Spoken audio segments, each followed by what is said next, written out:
His face turned gray as the confession booth door closed. The woman on the other side spoke in a voice that didn't belong to the living. "I've been dead for 30 years, Padre," she whispered. "But I can't leave. Not yet. Not until someone hears what I did." Padre Pio's stigmata began to burn. He would learn tonight that some sins don't die with the body. They follow. They wait. They demand witness. The air in San Giovanni Rotondo was heavy that Saturday, March 19, 1954. St. Joseph's feast day. Rain hammered the stones outside. Inside, silence. Padre Pio sat in the confessional. His hands throbbed beneath the bandages. The wounds never stopped bleeding. But he didn't complain. This was the work. To listen. To forgive. To carry what others couldn't carry alone. The church bell struck 9. Most had gone home. Only 3 remained. An old man with trembling hands. A young mother with tear-stained cheeks. And a woman in black at the very back, sitting so still she might have been carved from shadow. Pio heard the old man first. Small sins. Impatience. Harsh words. He blessed him. Sent him home. The young mother came next. She wept through her entire confession. Terrified she was failing her children. That God saw her only as inadequate. Pio listened. Then spoke gently. Exhaustion is a form of prayer. Worry is proof of love. She left smiling. The burden lifted. Only one remained. The woman in black. She moved forward slowly, as if walking through water. Each step cost her something. Her veil was thick, old-fashioned, the kind women wore a century ago. It hid her face completely. She entered the confessional. The door closed. And immediately, the temperature dropped. Pio's breath misted. The candle beside him flickered, then nearly went out. "Bless me, Father, for I have sinned." Her voice was wrong. He knew it instantly. Not quite human. Like wind through a hollow tree. Like water over stones worn smooth by centuries. It had presence. But no warmth. No breath behind it. It was the voice of something that remembered being alive but no longer was. Pio made the sign of the cross. His stigmata began to burn. That particular intensity that always meant something supernatural was near. "How long since your last confession?" Silence. Heavy. Pressing down. Then her answer came. 30 years, Father. But I've been dead for 29 of them. Blood began seeping through his bandages. Each drop a small price for standing in this space between worlds. "Tell me why you've come," he said quietly. The woman behind the screen shifted. "I killed someone." No emotion. Just fact. "My sister. I poisoned her. Slowly. Over months. Made it look like illness." She paused. "The doctors found nothing. They said it was consumption. A wasting disease. But I knew the truth. I was killing her. One meal at a time. Mixing powder into her soup. Into her tea. Into everything she ate." The confessional felt smaller. Older. "When she finally died, I inherited everything. Her house. Her money. Her husband." Her voice stayed flat. Empty. "I played the grieving sister perfectly. Wept at her funeral. Wore black for a year. And no one suspected. No one knew." Pio closed his eyes. "Did you confess this before you died?" "No." The word fell like a stone. "I died suddenly. My heart gave out. No time for a priest. No time for repentance. I went into the ground with that sin still on my soul.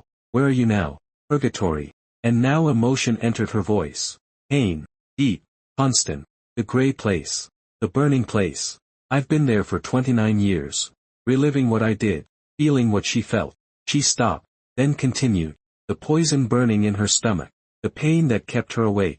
The betrayal when she realized it was me. "I feel it all. Again and again. Without end. Sin doesn't die with the body. People think death erases everything. But it's not true. Every sin follows you. In purgatory you face it without the lies you told yourself in life. You see it clearly. There's no hiding. Just truth." She paused. "And truth burns." Pio nodded slowly. "I will tell them. Because you heard me, my suffering is lighter now. That's the power of the living. To ease the burden of the dead through prayer." The cold vanished. She was gone.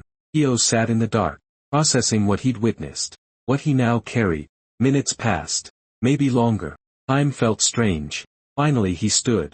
Made his way to the altar. Knelt. "For her," he whispered. "And for all like her." He prayed the rosary. All 15 decades. For the woman in black. For her murdered sister. For all souls in purgatory who suffered for sins the world had forgotten. His voice steady in the empty church. Blood dripping onto stone. Dawn came. Brother Francesco found him still there, still praying. "Father, you've been here all night." "I had a visitor," Pio said quietly. "Someone who needed to be heard." Francesco knew better than to ask. But Pio continued anyway. "We must pray more for the dead, especially those who died with grave sins. They suffer in ways we cannot imagine, and our prayers are their only relief." Francesco nodded. "I'll spread the word. Tell them this," Pio said. "Death doesn't erase sin. It reveals it." From that day forward, Padre Pio's Saturday schedule changed. He reserved those hours not just for the living but for the dead. He would sit in the confessional, waiting. Often nothing happened, but sometimes someone would come. Someone who had been dead for years. Or decades. Sometimes centuries. One Saturday an old man appeared, dead 50 years. He confessed to stealing from the church collection his entire adult life. Thousands of lire hidden when he died. Another Saturday a young woman came, dead in childbirth. She confessed to aborting 3 children before the one that killed her. Spent 70 years in purgatory reliving each death. Another Saturday a soldier materialized, dead in the Great War. He confessed to executing prisoners who had surrendered, to looting their bodies. Acts he'd never told anyone. Each time Pio listened. Each time he prayed. Each time he promised masses. And each time the confessor left lighter, not forgiven.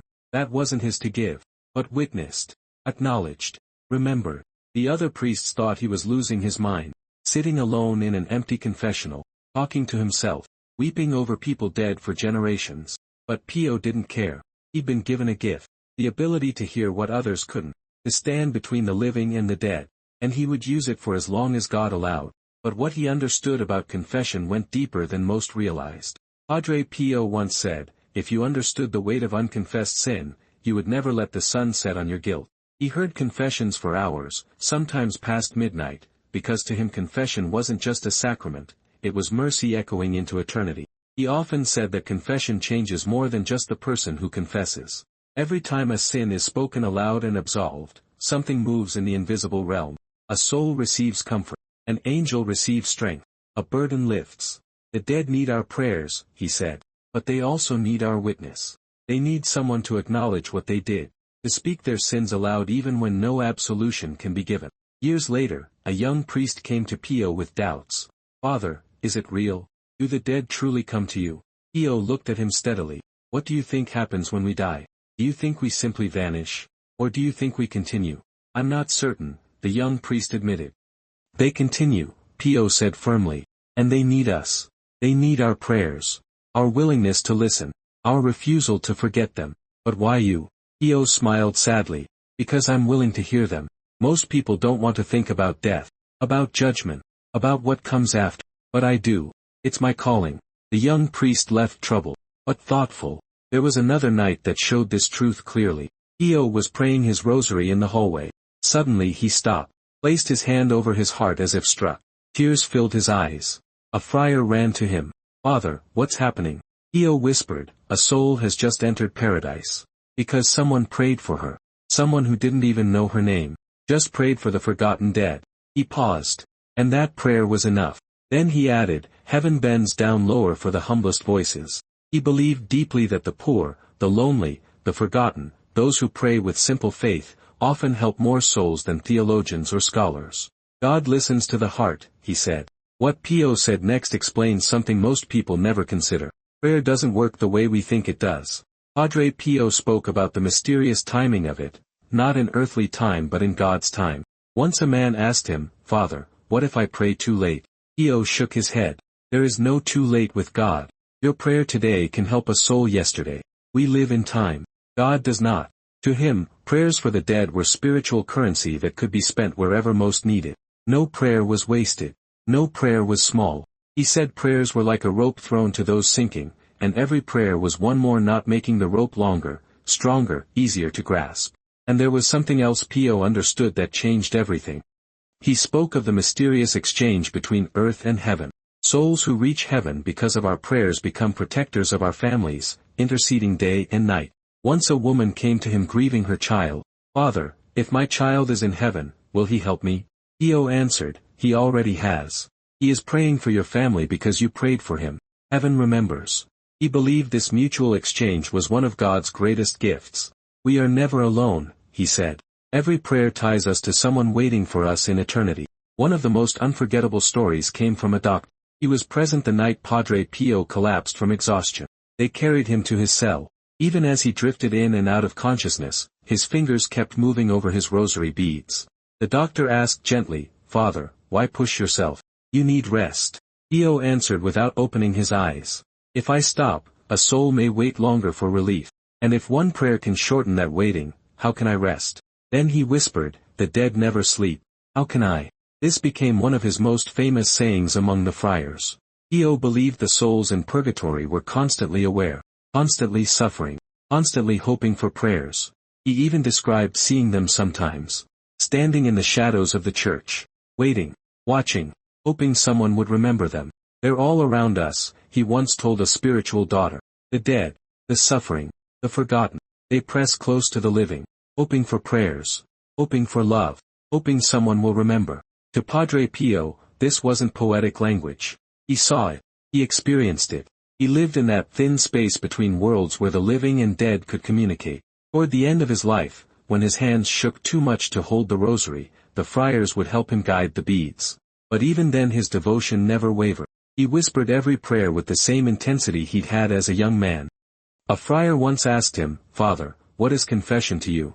Pio thought for a moment. "It is the bridge between earth and heaven.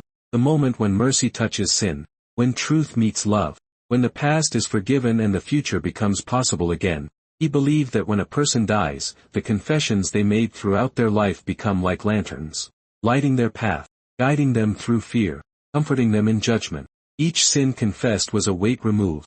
Each absolution received was grace stored up for the final journey. And for souls who died without confession, he said, the prayers of the living become their only hope, their only relief, their only path toward eventual freedom.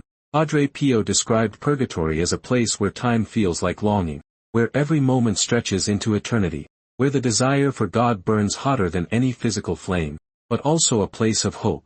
Because the suffering has an end, the purification leads somewhere, the pain has purpose. Between earth and heaven, he said, stand the suffering souls. And between the suffering souls and God stands Mary, carrying all our prayers, interceding for all who have no one else. Padre Pio's last teaching about the dead was one of his simplest. He repeated it often, almost like a farewell message. Pray for the dead. Help them. Love them. One prayer may be the moment they finally go home. There was no drama in his voice when he said it. No theatrics. No exaggeration. Just certainty born from what he'd seen with his own eyes. For Padre Pio, the reality of purgatory wasn't a theory. It was truth he'd witnessed countless times. Truth that changed how he lived, how he prayed, how he saw his calling as a priest. And in the silence of his final days, when he could barely speak, the friars heard him whispering prayers. Not for himself, but for them, for the dead, for the forgotten, for all the souls still waiting in the gray place between earth and heaven. When Padre Pio finally died, the souls he'd helped were waiting. The woman who poisoned her sister, the man who stole from the church, the soldier who killed prisoners. All of them clean now, pure, ready for heaven. "Thank you," they said. "Thank you for hearing us. For praying for us. For not turning away." And Pio smiled. "I was honored to help." Together they walked into light, into joy, into the presence of God who'd been waiting all along, waiting with infinite patience, infinite mercy, infinite love, because that's what God does. He waits. He loves. He redeems. He never gives up, never abandons, never forgets. And he uses broken people like Padre Pio to help him do it. One confession at a time, one prayer at a time, one soul at a time, until all are home.